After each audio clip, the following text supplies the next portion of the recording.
Hey friends, my name is Julie and welcome back to my farm. Today's going to be a little bit of a tutorial on what to do if you or your doe ever have a prolapse. So if you're a little bit squeamish, this could get a tiny bit graphic. And if you're just watching this channel for a little bit of fun farm content, this might not be the video for you.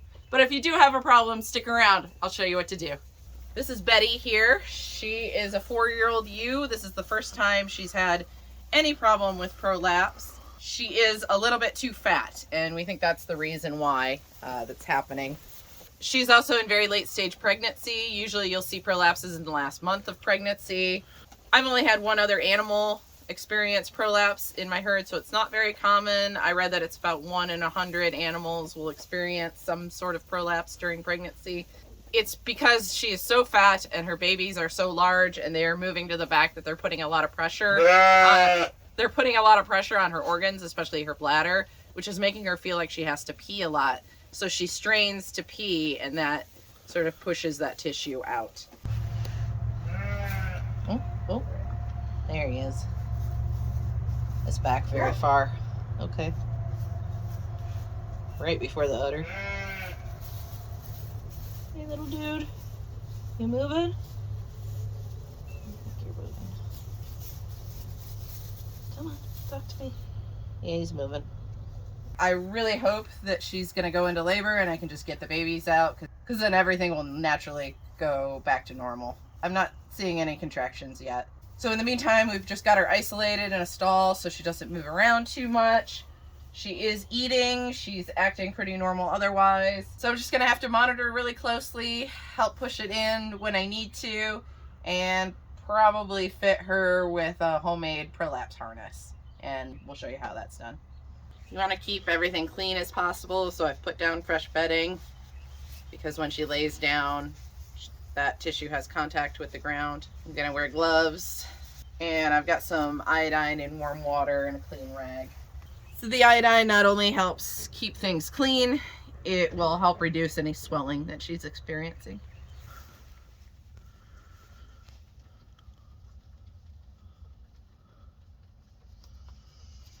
So you want to clean any debris off of it. She's actually done a pretty good job of keeping it clean. And then I'm going to use the iodine just to gently clean the surface and keep that tissue moist and healthy.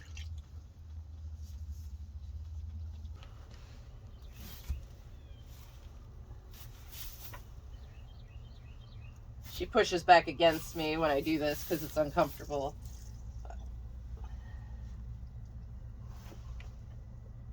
But that tissue wants to go inside, so eventually her body will suck it back in. I just have to apply gentle, even pressure until that happens. And sometimes you got to readjust. Okay, honey. Okay, honey. There it goes. There it goes. You can feel things fold back where they're supposed to be. And then she'll slowly relax. There you go. And when she's not pushing, I gotta retract my hand. That's a good girl. That's a good girl. Take it back. You got it. Good girl. You walk for me? Walk a few steps. Come on. I want her to walk so she gets in a normal body posture. That'll help things go back where they're supposed to be. And I want her to not think about pushing for a second. Come on, honey. Get your breakfast. She's very floppy because she is in the late stages of pregnancy, but that is what she should look like. She did pass a lot of liquid, and it could just be all urine from her sleeping all night and taking her big morning pee.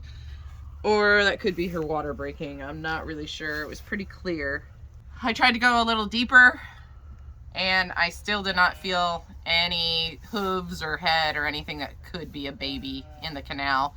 And I could really only get like the tip of one finger in her cervix. So she's not open yet. So I don't think we're gonna have lambs today. We're just gonna have to keep a close eye on her until she does go into labor. So because she continues to re-prolapse, I'm gonna have to make her a harness to help keep things in. And I just do that out of a roll of vet wrap. You're gonna need the whole wrap. This stuff is really compacted and sticky, so I unroll the whole thing first, so it's a lot easier to work with. I like vet wrap because it's stretchy and it'll adhere to itself, so you don't need to tie a lot of knots. So you don't want to put anything under the chin or throat of the animal that could possibly strangle them or cut off their airway. So I'm going to start by putting it over the back of her neck. And then I'm going to cross it under her front legs, if she'll let me get it through the hay. And over her back. This end. Under her front legs. Over her back. Okay, so I'm going to try and get that nice and tight. The wider you keep it, the more comfortable it'll be, but this stuff does gather on itself, so it's difficult to do that sometimes. And she's very fat, so I may need to use a little bit extra than one roll, but we're going to try and get by with one roll.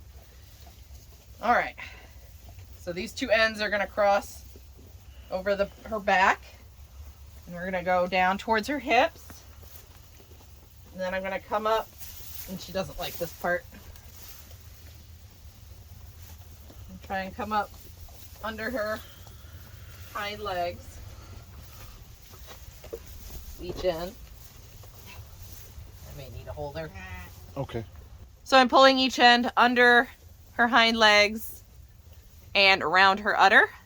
And then I'm going to make a knot right below the prolapse. And then Daryl's gonna help hold her tail up. I'm gonna make another knot under the tail.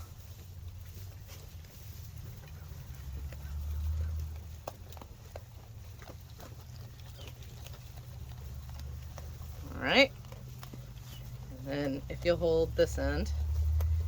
And then I don't have much left, but this stuff is stretchy. So those straps that crossed her back are now going to help hold the tail piece in place. So if your vet wrap is good and sticky, you can just adhere it to itself. I'm going to go ahead and tie it. So I'm going to take this end and tie it over here. Now when I started this process, she did not have much of a prolapse. You can see that the tissue's coming out again. So I'm going to have to go ahead and clean it up before I can put things properly in place.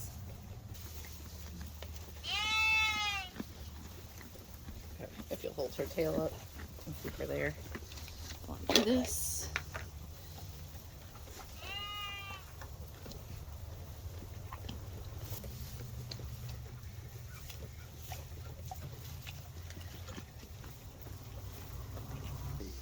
I also have a clean rag so that I'm not just putting that goo back on her every time I clean her. Oh, it went back in.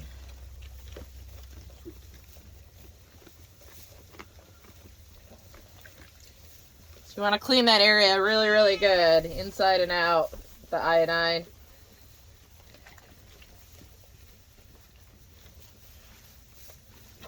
Really want to avoid any foreign bodies getting in there. Okay, now that things are in place, I just need to position my wrap a little bit better. So I want to go under her rectum so that she can poop this knot. And I want to make sure that this point of her vulva is free so that she can pee. That's the end that she'll pee out of at the bottom here. So I'm also going to raise this bottom knot a little bit higher. And I'm going to make sure that there's plenty of tissue on either side of the vet wrap so that things stay in place. And that's how you do a prolapse harness. So hopefully now any straining that she does to pee or poop will actually cause this to tighten on itself and hold that tissue inside where it's supposed to be. I'm going to check around and make sure it's not pinching her skin or her udder anywhere. It is rather tight, so you don't want to leave this on long term. And you want to check it often and make sure that the animal's not getting any sores. That should help her out quite a bit. Me, Betty. So they're going to be a little uncomfortable at first, but she'll get used to it.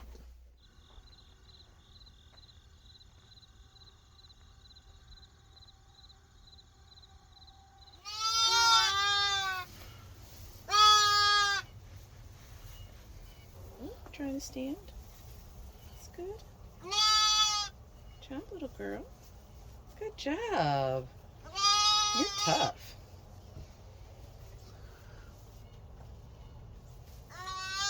Well, it's the next morning, and as you can see, Betty successfully delivered 2 lambs, a boy and a girl. So the harness did exactly what it was supposed to do. It kept everything in place until she went into labor. But that harness is designed to move out of the way when labor starts, so that there's no impedance to the babies getting out of the birth canal. When I first came up here, she did have one of the lambs halfway out. One of its front legs was tucked back, but all I had to do was just hook it with my finger and get that leg out, and she came right out. She did have a slight vaginal prolapse at that time, but as soon as she stood up, her body retracted everything, put it back where it was supposed to. As you might imagine, she did drag in a little bit of debris. So I'm going to go ahead and clean her up really good. I'm also going to go ahead and give her an antibiotic just to help prevent any infection from the prolapse. And then I'm going to give her a B vitamin, which is a good thing to give your animals anytime they need a little boost, anytime they've been sick or gone through a stressful event. It can help them recover a little bit faster. I'm also going to give her some molasses water. This has some iron and some B vitamins in it as well. And the sugars can help stave off any ketosis, which is a condition they can develop right after giving birth. I'm also going to give her a dose of CMPK, mostly as a calcium supplement. And that is to help prevent her from going into milk fever. And milk fever and ketosis are very similar. It's how they appear in clinical signs in the U. Is she nursing? Yeah, I think she's nursing. She's trying. So anytime you're worried about a ewe after delivering, if they've had a stressful delivery, or if they've had any health problems leading up to delivery, these are a good idea to give to them right after. And then besides that, I've got some gloves just in case she needs an internal exam. And then I've got some warm iodine also to help clean her up and to disinfect the navel of the 2 new babies. Yeah, she's nursing. Oh, sweet. Yeah, so they've both nursed at this point. All right, big brother. Good mama. A lot of times a ewe, or especially a goat mama, will drink this molasses water right out of the cup. I think because I've messed with her so much in the last few days, she's a little bit fearful of me. So she's not wanting to take it from me right away. She seems to want it though. So what I'm going to go ahead and do is just throw it in her water bucket with the rest of her water. And hopefully she'll drink it.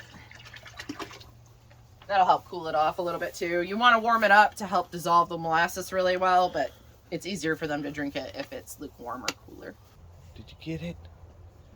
No. She's close.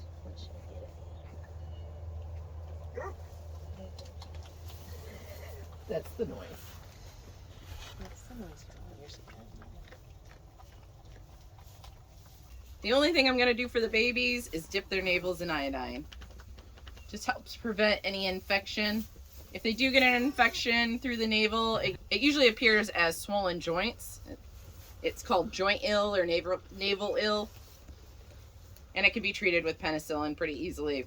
But just by doing that simple action right after they're born, you usually don't have any problems after that.